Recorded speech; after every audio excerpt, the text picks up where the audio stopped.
সাম্প্রতিক বছরগুলোতে বাংলাদেশের নারীদের মধ্যে তামাক এবং মাদকের ব্যবহার বেড়েছে বলে জানাচ্ছে মাদক বিরোধী সংগঠন মানুষ। এই সংক্রান্ত একটি গবেষণামূলক গ্রন্থ প্রকাশ করেছে সংগঠনটি।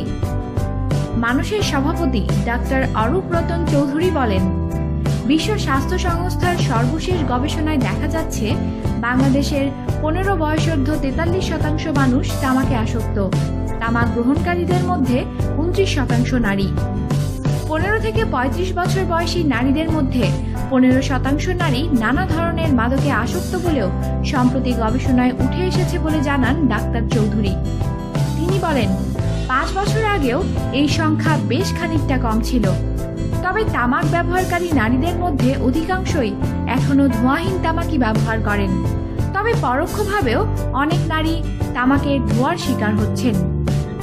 গবেষণার তথ্য মতে কর্মক্ষেত্রে 30% এবং জনসমাগমের স্থানে 21% নারী পরোক্ষ ধূমপানের শিকার হন। শুধু পরোক্ষ নয়, প্রত্যক্ষ তামাক গ্রহণকারী নারীর সংখ্যাও বাড়ছে, বলেন ডাক্তার চৌধুরী। সরকারিভাবে কোনো পরিসংখ্যান না থাকলেও বিভিন্ন বেসরকারি সংস্থার হিসেবে বাংলাদেশে মাদকাসক্তের সংখ্যা 50 লাখেরও বেশি। বাংলাদেশের সবচেয়ে বেশি ব্যবহৃত তামাক বর্তমানে ইয়াবা। ডাক্তার চৌধুরী বলেন, ফেন্সিডিলের সরবরাহ কিছুটা কমলেও মিয়ানমার থেকে অবাধে ইয়াবা এসে দেশে সয়লাভ হয়ে গেছে। তিনি বলেন, আগের চেয়ে সহজলভ্য হওয়ায় মাদকাসক্তরা ইয়াবার দিকে বেশি ঝুঁকেছে। আমাদের সাথেই থাকুন আর সাবস্ক্রাইব